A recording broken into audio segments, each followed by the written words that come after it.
Welcome into Steelers Talk. I'm your host, Jack Sperry. It is mailbag time here after the Jalen Ramsey, Minkah Fitzpatrick, and Jonnu Smith trade. I'm sure you guys have a lot of questions because there's a lot of implications after this trade went down. So without further ado, let's get into the questions and make sure you guys click that subscribe button if you haven't already. I am on vacation right now, but when breaking news hits, we are getting you guys content on this channel every single time. We'll have more videos, probably at-home style like this one, all throughout the week. So make sure you guys click that subscribe button for the latest surrounding the black and gold. Our first one here comes from my man Jim Cease with a $5 super chat. Says, do you think we tried to get a safety now? Thoughts? I think that there is a chance that they could add a safety.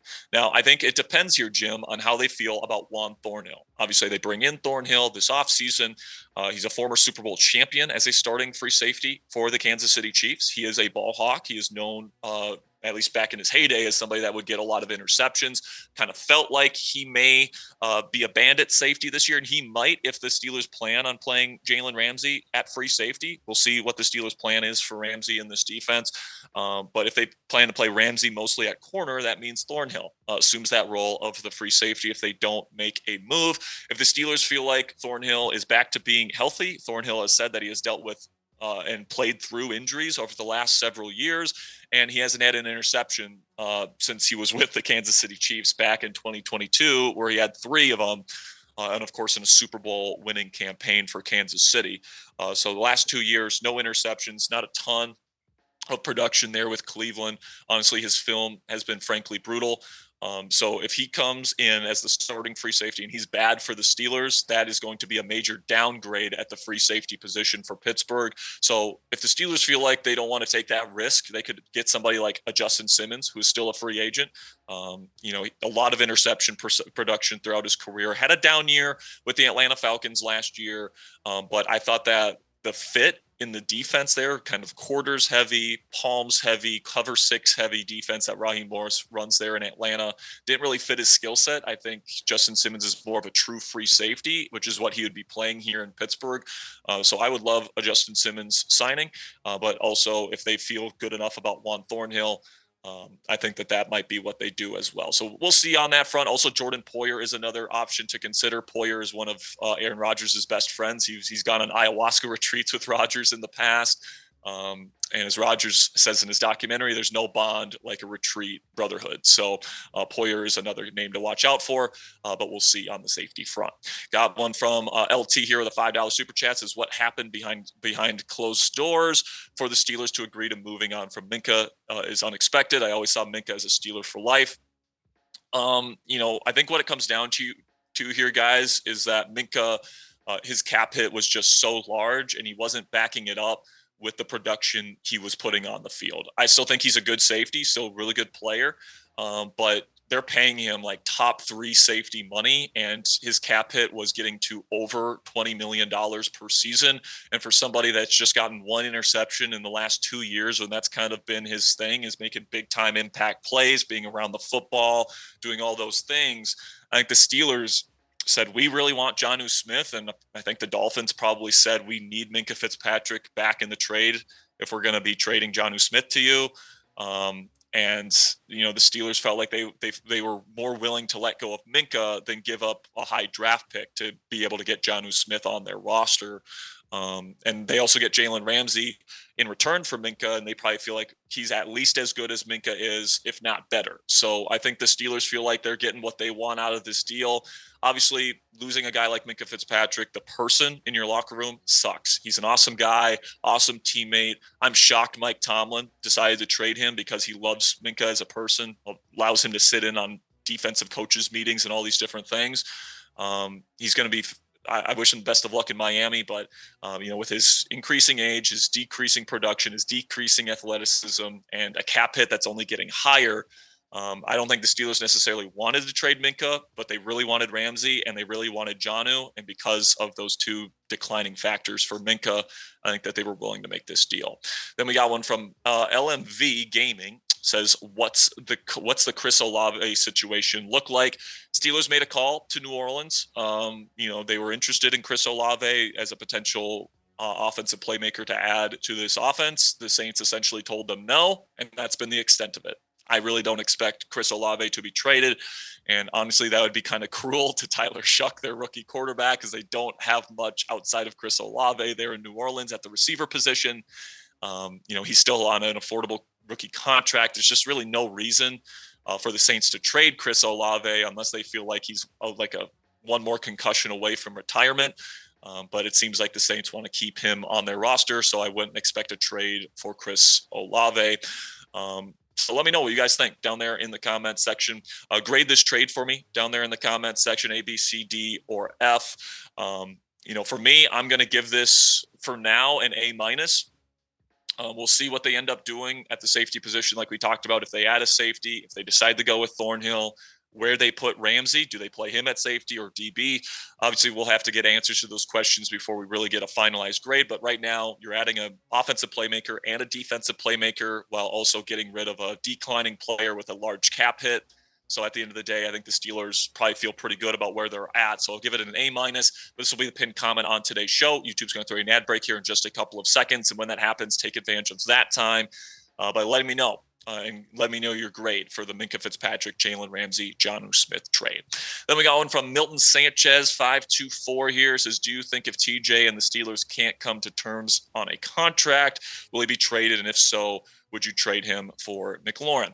I'm not worried about the TJ Watt situation. Usually when a player and the team both want to get a deal done, it usually gets done. TJ wants to be a Steeler for life. The Steelers want him to be a Steeler for life.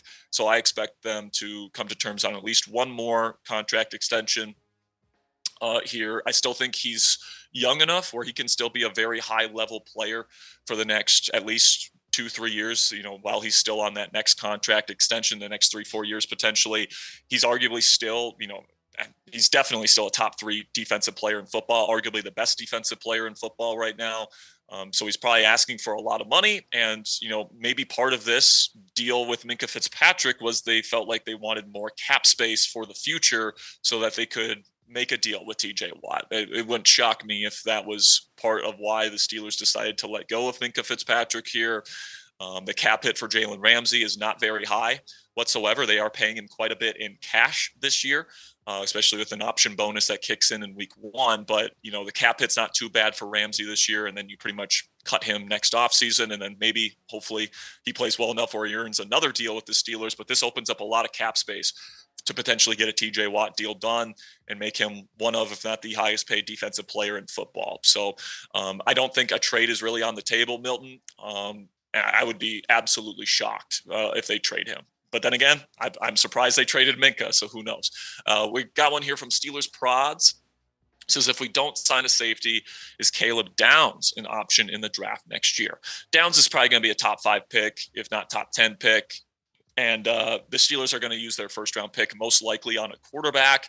Obviously with Rodgers likely heading into the final season of his career, Steelers want to make sure they get their franchise quarterback and what's going to be a very quarterback-rich draft next year.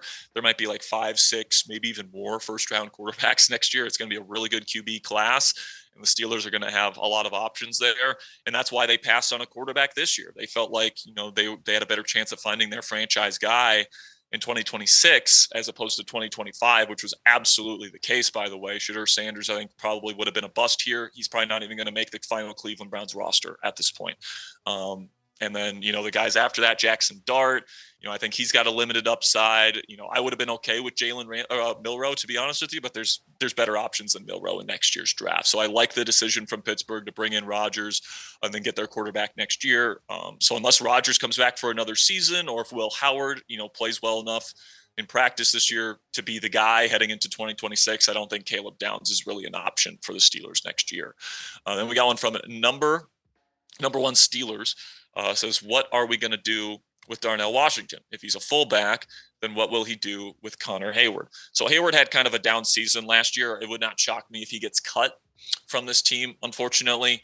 But they also might keep Connor as a fullback. And what they're going to do is that they will play a lot of 13 personnel, which means 13 tight ends, or not 13 tight ends, 3 tight ends on the field at one time. especially on early downs. Like on first down, expect Darnell Washington to be in there and in line, true blocking tight end, essentially a sixth offensive lineman that's also eligible to catch the football. And then you got Pat Freiermuth and Jonnu Smith, who would be asked to climb, take on linebackers, safeties, and their blocking assignments, which they are more than capable of doing. They also have the size advantage if the opposing team decides to go to nickel or dime packages. This is the vision for the Pittsburgh Steelers. They want to bully people. They want to be bigger than you. They want to be tougher than you, but they also want to have the receiving chops out there at the tight end position to be able to beat you through the air with Aaron Rodgers. And Pat Freiermuth and Jonnu Smith not only provide the size advantage in the run game, but they also provide the versatility in the passing game as legit receiving weapons. And what I like about this dynamic here between Muth and Jonnu is that they're different types of guys. All right. Pat is more of a, savvy type of route runner, really good at identifying soft spots in the zone, really reliable hands, really good possession type tight end. And then you've got Jonnu, who's your dynamic yak threat. So your manufactured touches, your drags, your easy completions that turn into big yardage is what you're getting Jonnu Smith for here. And then Darnell Washington, is an excellent blocker that is also happening to have a really good offseason as well. So I expect this offense to use 13 personnel very, very heavily. Especially on first downs this year, which means just one receiver, by the way. DK Metcalf would be the only receiver on the field in those types of situations. But I do think that they will go to those. I also think this team could dabble with Darnell Washington at fullback, which would be a lot of fun as well. But, obviously with this move for Jonnu Smith, this team is making it abundantly clear. They want to beat the crap out of opposing defenses, and they want to, make that their offensive identity heading into the year. So make sure you guys click that subscribe button if you haven't already. Really do appreciate all of your guys' support.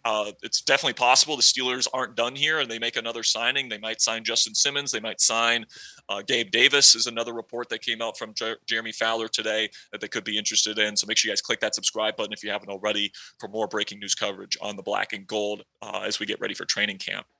And we got one here from Samson Miranda with a $10 super chat. Says, Jack, do you wish we got Brian Branch instead of Joey Porter Jr. in the draft a couple years back?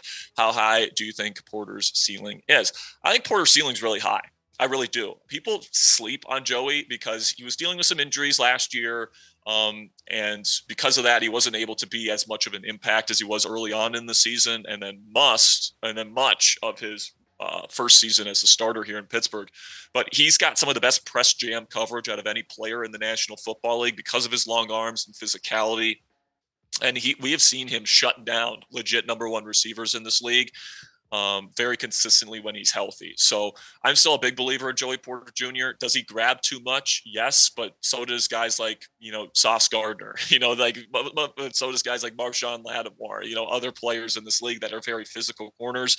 And most of the time they get away with it. And Joey's still learning the nuances of getting away with being grabby later on in the down. And I think heading into year 3, he's going to be just fine, guys. Like people are kind of panicking about Joey Porter Jr. Brian Branch is a better player than Joey is right now, but Joey absolutely has the physical skill set, in my opinion, to be a legit lockdown number one corner. He's shown flashes of that throughout his career.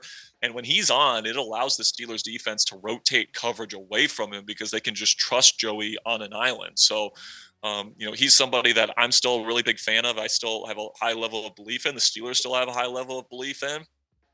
And I think that he's going to have a hell of a season heading into year 3 this year. And we got one from Carl. Says, which one improved more with this trade, the defense or the offense? It's a good question. I think the offense improved more because you're losing a player on defense in the trade as well, right? So it's like the difference between Jalen Ramsey and Minkah Fitzpatrick. I do think Ramsey's better, but it's not like a huge upgrade in terms of overall talent on your roster. But on offense, you add the player that this team really wanted. This team really wanted Jonnu Smith. They pretty much made that abundantly clear. They've been pursuing him for multiple weeks at this point. And the reason why that they pursued him is exactly the reasons we talked about. He is going to be an absolute yak monster. They are going to feed him screens. They're going to feed him short passing concepts. Aaron Rodgers loves his quick game. He loves his screen game, and Jonnu is going to be his weapon in that regard. He is big for somebody that moves as well as he does. And last year, he broke multiple Miami Dolphins tight end single season records last year with over 880 yards receiving, first down average per carry, 8 touchdowns, had over 100 targets. I expect him to be very heavily used in the screen game and as a manufactured touch type of tight end. That also meets the standards of an Arthur Smith offense in terms of run blocking. So, you're not going to be asking him to go in line and dig up an edge rusher. Like, he's not going to be asked to do that. But he's going to be asked to take on much more realistic blocking assignments, and he's got the athletic traits to climb to the second and third levels of a defense and take on his blocking assignments. Like, the Steelers clearly have a plan for Jonnu Smith, and it's to use him very heavily because they are giving him this extension as well. We got another one here from P Breezy FN, says, do you think they use Cole Holcomb as trade bait for another piece? No, I think they're going to keep Cole Holcomb. That one's pretty easy for me. I think that they like him in the locker room. I think they like him as a rotational linebacker piece, and he's going to be competing with Malik Harrison for, I think, third linebacker type of reps this year. Then we got one from Alex, says, how does this trade benefit us in the AFC? It makes the Steelers on offense very, very unique. Okay. Like, you look at the AFC, what are you competing with? You are competing with teams like the Chiefs, like the Bills, like the Ravens, teams that can really air it out and pass the football at a very high level. Bengals is another one as well. There's a lot of high-flying passing offenses in the AFC, right? So the Steelers are like, okay, well, we don't have any like high-end elite quarterback options available to us in the draft or free agency or via trade this offseason. So their plan has been to shift to have a completely different style of offense that's completely surrounded around the run game and being more physical and bigger than their opponents. All right. So their plan is to run a lot of 12 and 13 personnel, 2 and 3 tight end sets. And they want to have the blocking advantage on every play while also having the versatility to pass the football. And what Jonnu Smith, the addition of Jonnu Smith allows you to do is have 2 receiving threats at tight end on the field at all times. So you have that blocking advantage, that size advantage, that physicality advantage, while also having players that can fill legitimate roles as receivers in the Steelers offense. So, it's very unique because it's so big. No other starting offense in the NFL is going to be as big as the Pittsburgh Steelers is this year, and they're banking on that size and that physicality to give them an identity and give them a chance to compete with teams like the Chiefs and the Ravens and the Buffalo Bills. And especially when you pair that with the defense, which they hope is going to be top 5 in the league like it was last year before TJ Watt's injury. They're hoping that combination of bruising run game with versatile passing attack off of play action mixed with a ravenous pass rush to get after these elite quarterbacks in the AFC is going to be enough for the Steelers to compete with these high-flying groups. So let me know down there in the comments section, what is the better addition to the roster here? R for Ramsey, S for Smith. Let me know what you guys think down there in the comments section. I like both of them pretty much equally. I really like Ramsey's game. I really like Smith's game. I think they both bring something to this defense. So let me know what you guys think down there in the comments section, and click that subscribe button if you haven't already. We're going to have more Jalen Ramsey, Jonnu Smith coverage on this channel throughout the week, as well as any other coverage and any other breaking news that happens this week. So make sure you click that subscribe button if you haven't already. And until next time, guys, here we go, Steelers.